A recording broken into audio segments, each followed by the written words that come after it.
I walk a straight line, shackled and chained. Oh, gruesome Gertie is calling my name. There is no mercy in this penitentiary. Just ask the Hillstring Gang or Angola 3. I'm here for life, I'm here to die. Inside these walls, inside the wire. And when the wolf cries, I know it's over. Oh, bloody Angola.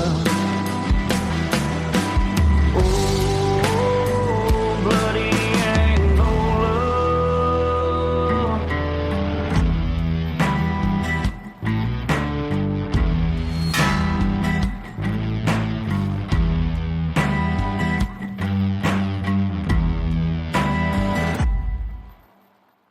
Hey everyone, and welcome back to Bloody Angola, a podcast 142 years in the making, the complete story of America's bloodiest prison.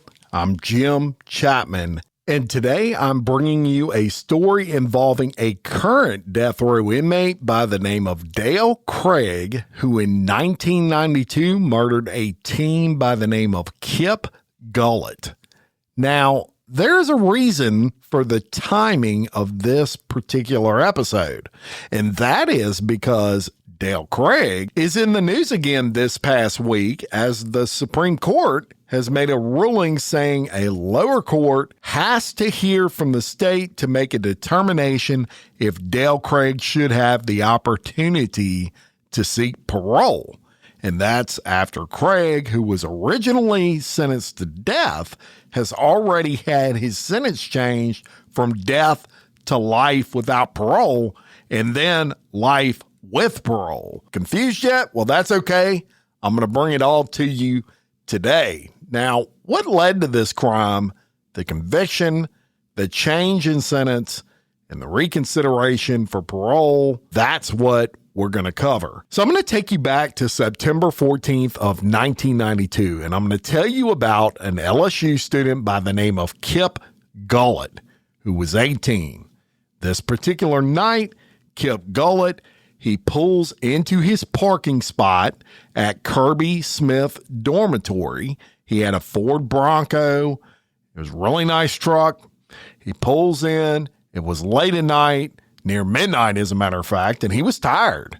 He had been visiting a female friend at this time, and he's just ready to get back to his dorm and go to bed. He was a good kid, a freshman at LSU. He was really just starting out on his own in college. He had just left home. So as soon as he parks and he gets out of his Ford Bronco, Dale Craig, who incidentally was with 3 other people, he rushes up to this freshman, and right off the bat, he hits him with the butt of a revolver in the face.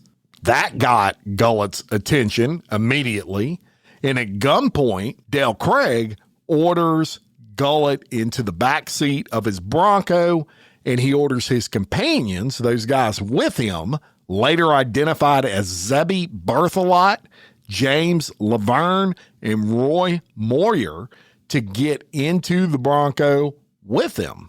They all get in. They ride around the Baton Rouge area at midnight this night for nearly an hour, trying to decide what to do with Kipp Gullett. Now, according to later court testimony, Gullett was understandably scared shitless. He was crying. He was begging for his life the entire time. As a matter of fact, he would put his hands over his face and cover his eyes and say, "Man, I haven't seen any of y'all. I don't know what you look like. Please let me go." He would beg these 4 guys for mercy. He would tell them his family was rich and they would pay these guys for his safe return. Just anything he could think of to keep these guys from killing him.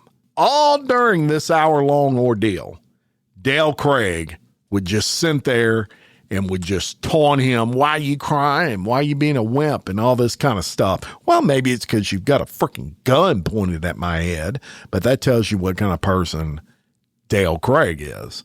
So while this is going on, the other three accomplices, they're not as agreeable as Dale Craig. He was asking them, what should we do with this guy? They were saying, hey, why don't we just beat him unconscious and leave him somewhere? We don't have to kill him. And at one point during this back and forth with these guys, according to them, Dale Craig seemed like he was going to go along with that. Okay, we'll bring him somewhere and we'll just beat him up and knock him out so that he can't get up and go immediately to police, and we won't kill him. And according to these guys, that's what they assumed Dale Craig was going to do. So they eventually drive to a construction site. And this construction site is in what's known as the Kenilworth area of Baton Rouge. And it was there that they all exit that Bronco, and Dale Craig tells one of the accomplices, Zebby Berthelot, to hand him a 9mm pistol. Zebby Berthelot does that, and Dale Craig, along with a guy by the name of James Laverne, they march this 18-year-old good kid, college student with his whole life ahead of him. They march him 80 feet into this construction site.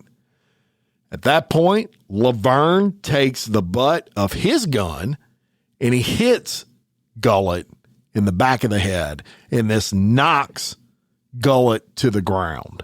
And Gullett, if you can picture this, is kind of on all fours trying to get back up, and he was almost out of it. I would assume he was almost knocked out, and he kind of just sinks back down into the ground. And Laverne said at that point, he just walks away, and he's assuming that was it. This kid was practically knocked out, and here we go back to the Bronco that we're going to steal, right? But at this point, Dale Craig, he kneels down by Gullett as he lays there. He's frozen in fear. He is actually in, by this point, the fetal position. And Dale Craig fires 3 bullets at point blank range into his skull, killing the 18-year-old. But Dale Craig's not done. He then stands completely up and he fires 2 more shots into Kipp Gullett, just for the hell of it. That's how evil this sumbitch is. The 4 of them, they then drive away from the scene, and these other 3 guys, according to them, they were like, why did you kill him? That was not the plan. I thought we were just going to knock him out. Now we're all going to be screwed, etc. And Dale Craig tells them, hey, man, I panicked because during the ride, this kid overheard one of the assailants mention the name of another assailant. And Dale Craig said, hey, I was worried that he was going to be able to identify us just by hearing our names. So that was his reasoning for shooting this kid over and over and over again.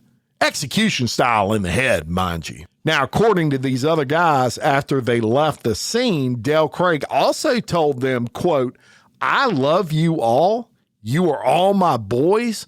But if you say one fucking word, I'll kill you too. They said he then turned to Roy Moyer and he said, quote, I told you I was hard. Dale Craig then turns to the group and says, while we're at it, should we go kill anybody else? And then, in an attempt to be funny, answers his own question by saying, nah, the game warden may be pissed if we keep leaving bodies in the woods. So Dale Craig then drives to his home in this kid's Bronco, where his girlfriend, she was at his home, and he tells her in detail the entire crime. His girlfriend and he, They then devise a plan on how to get away with this shit. And their plan was they were going to drive that Bronco to Bogalusa, Louisiana the next day and somehow get rid of it.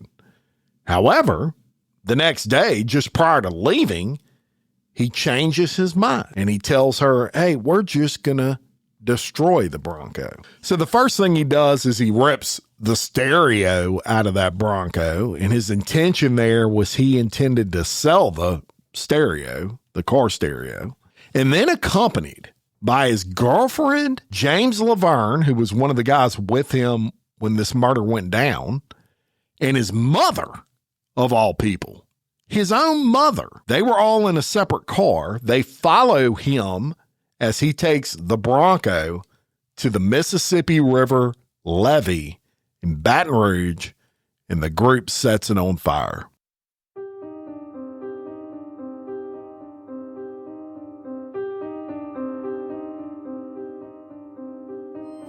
In the sultry heat of Louisiana, where the bayous whisper secrets and the air hangs heavy with the scent of magnolias, a darkness lurked beneath the surface. Derek Todd Lee was a man whose charm masked a sinister reality. He was a monster. Lee, a seemingly ordinary man with a disarming smile, led a double life that would unravel in a series of murders in the capital city of Baton Rouge and the surrounding areas. As the first reports of disappearances and murders began to surface, South Louisiana was thrust into a nightmare, igniting a frantic search for answers. The true horror was just beginning, and the hunt for a serial killer, eventually known by just 3 letters, would reveal not only the depths of Derek Todd Lee's depravity, but also the resilience of those most affected by his evil acts, the families and the survivors. This is DTL.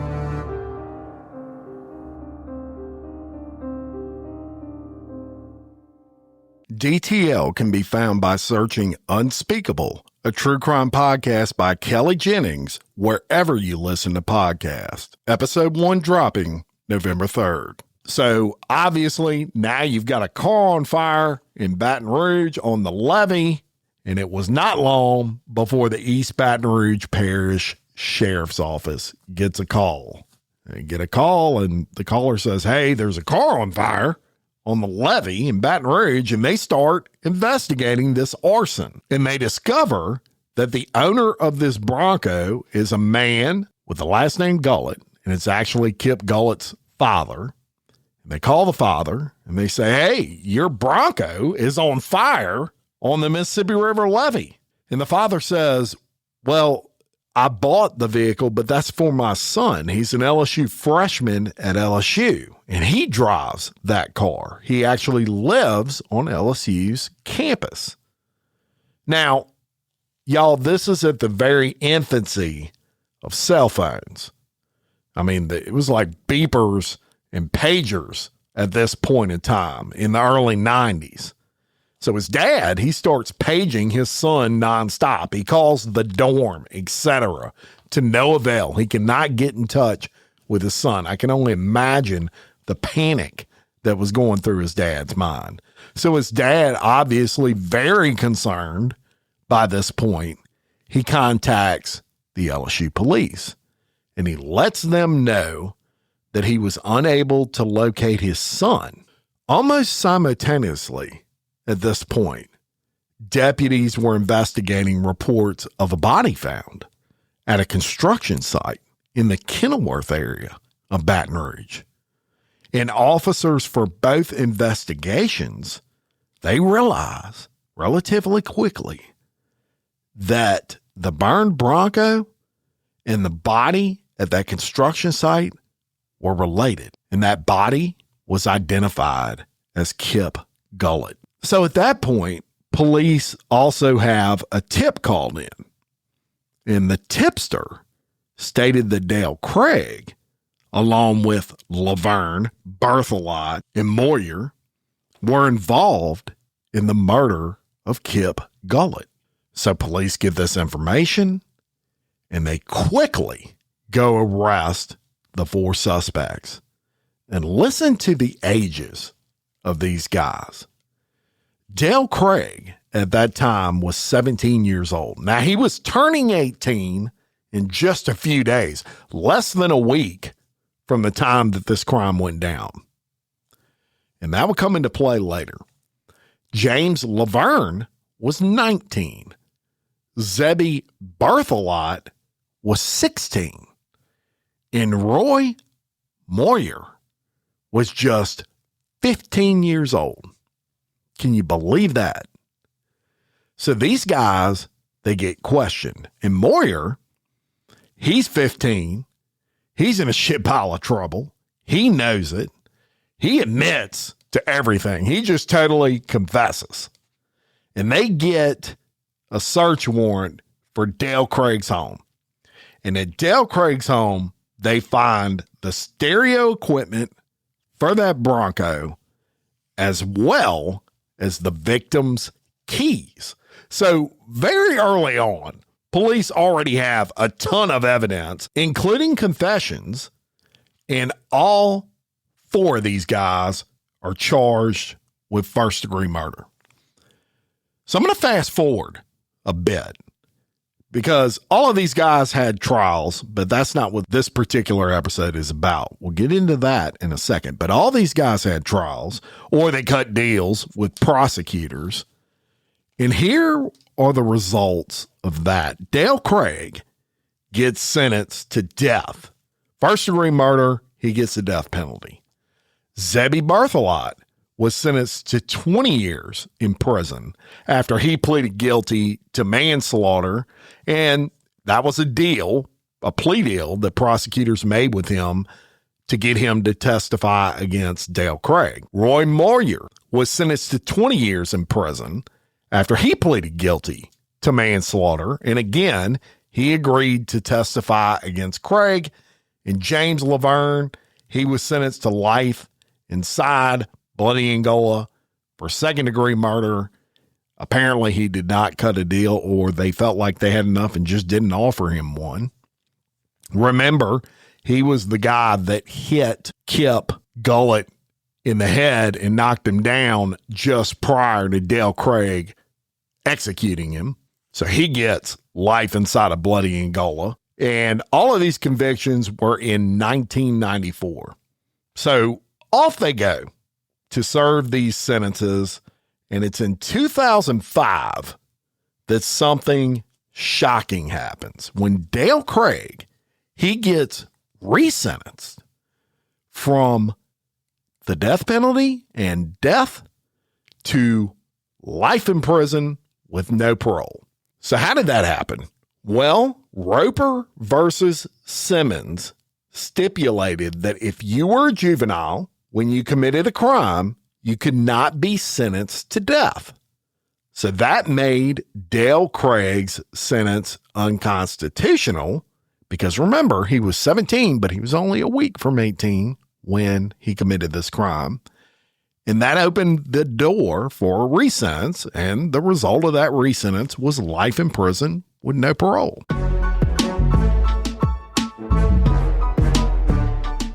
Jim, did you see what happened in Texas today? Wait, before you tell me that, let me tell you what happened in New York. It cannot be as crazy as the case I told you about yesterday in Louisiana. You know what? We should do a podcast about it. And with that, we did. Crime Wire Weekly covers the crime news headlines that have dominated the week. We cover trending crimes from all over the country and even sprinkle in a few globally. Crime Wire Weekly is available now wherever you listen to your podcasts. Simply by searching Crime Wire Weekly or clicking the link in the description of this podcast.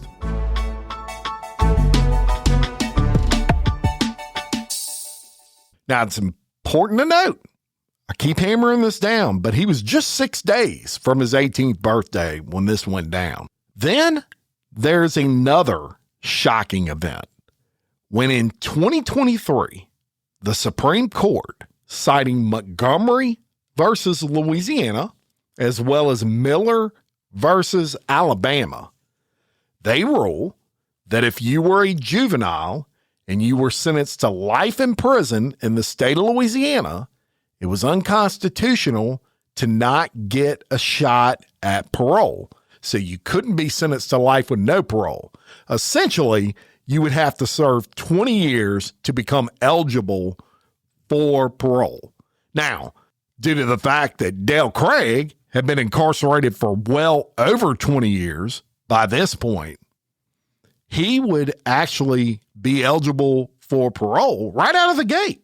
This was determined by the First Circuit Court of Appeal in Louisiana. However, yet another change in this case when just a week ago, the Louisiana Supreme Court reversed that 2023 decision made by the First Circuit Court of Appeal. And that opened the door for the state to at least argue to the First Circuit, the appellate court, that Dale Craig should not have a chance at parole. So let me just make this cleaner for you and clean it up because I know it can be confusing. In 2023, Judge Ebony Rose, she resentences Craig from life with no parole to life with the possibility of parole because he was a juvenile. Now, he'd already been pulled off of death row, and that sentence changed to life in prison because he was a juvenile. So this is 2 strikes of luck for this guy. The AG appeals that and says, bullshit, this guy should never have a chance at parole, and the appellate court dismisses the state's appeal at that time. They basically say it's legal and this is the law, and we're not even going to hear your case. So the state then appeals that decision by the appellate court all the way to the Supreme Court, and they say they should have to hear the case. And 6 out of 7 Supreme Court judges, they rule that the First Circuit must at least hear the case, and they can't just dismiss it. They can't tell the Attorney General's office, you don't even get a right to argue in front of us and tell us why Dale Craig doesn't deserve parole. Now, the only dissenting judge in the Supreme Court, Louisiana Supreme Court, was Chief Justice John Weimer. So does all this mean that Dale Craig will get parole? Well, the short answer is no, even if the appellate court upheld his shot at parole. Even saying the state of Louisiana argued this to the appellate court, and they said, well, we don't buy your argument. We think that he should get life with the chance at parole, at least a hearing. It doesn't mean he's going to be granted parole. But to me, even the fact that this guy gets a shot at parole, I don't like it. It's like granting this guy a second shot at life. His victim did not get a second shot at life. Why should he? Now, hopefully, with the chance to at least argue the reasons why Dale Craig does not deserve a chance at parole, by the state's attorneys, at least the First Circuit will be able to consider the risk involved in letting this guy out into the free world. And anytime you get a chance to go up for parole, you always, there is a risk there that you can get out. It's happened. And here's an interesting tidbit of information for you regarding Dale Craig inside of Bloody Angola. And I'm going to tell you quickly about an escape attempt that he actually had when he was on death row. Now, these death row inmates, like really all inmates, they got 24 hours a day to think about nothing but how the hell to get out of prison, right? Escape style. That's all they got to do. And especially with death row, it's a very mundane life, boring AF.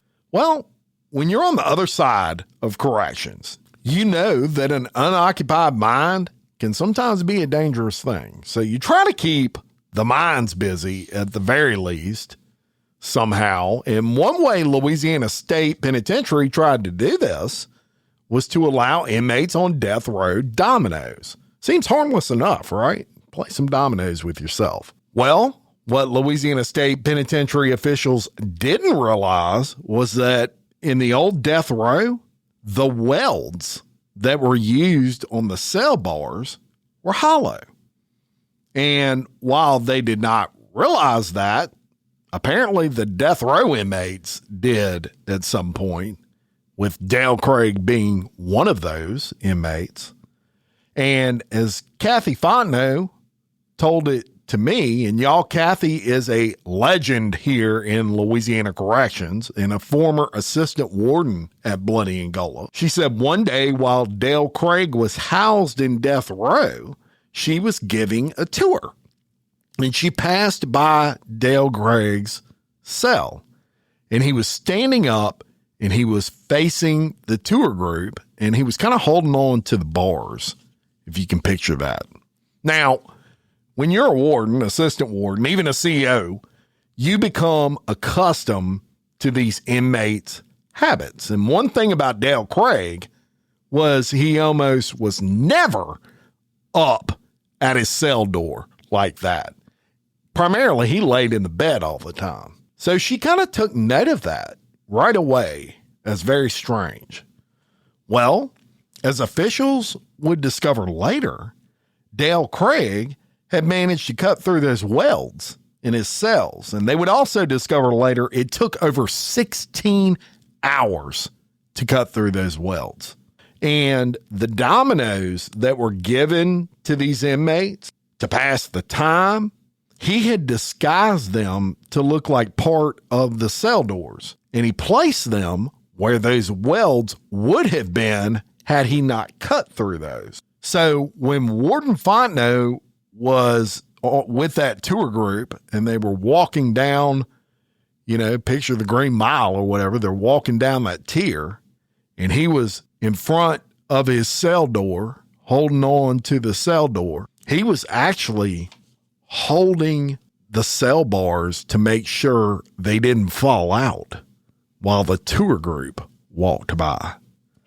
That's some wild shit right there. You heard? Inmates will come up with anything if given time, and all they have in there is time. But there you have it. When I came across this story, y'all, it just sickened me. The way that Dale Craig just executed this young man that had nothing but his future in front of him disgusted me. And he's gotten off death row. That was changed to life in prison. Now they're trying to figure out certain people, how he can get a shot at parole. Give me a fucking break. So frustrating. But there you have it. And look, this needs to be mentioned. Speaking of death row at Bloody Angola, the docuseries DTL is releasing Monday, November 3rd on Unspeakable, a true crime podcast by Kelly Jennings. Of course, she's been on Bloody Angola several times. I know many of you that listen are familiar with her, familiar with the show, but some of you aren't. I executive produced this series. It covers notorious serial killer Derek Todd Lee, as told by Kelly Jennings. And this is a highly produced listener experience. It is unlike anything I've ever done, anything that Kelly's ever done. And I'm telling you, it is absolutely fire. You're going to want to hear every bit of it. As I said, it's actually coming your way Monday, this upcoming Monday, if you're listening to this episode of Bloody Angola when it drops. If you're not, November 3rd is when episode 1 drops. It'll drop every Monday throughout the series. I'll link Kelly's podcast in the description of this podcast so that if you're not familiar with her, go follow her. If you love this show, you'll love her show. There's no doubt about that. There's no one out there more thorough than Kelly Jennings when it comes to getting details on cases. So check that out. And until next time, for Bloody Angola, a podcast 142 years in the making, the complete story of America's bloodiest prison, I'm Jim Chapman. Peace.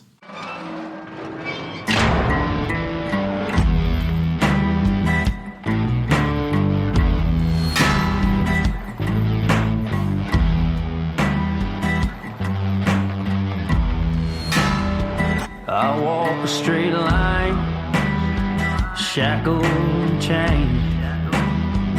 Oh, gruesome Gertie is calling my name.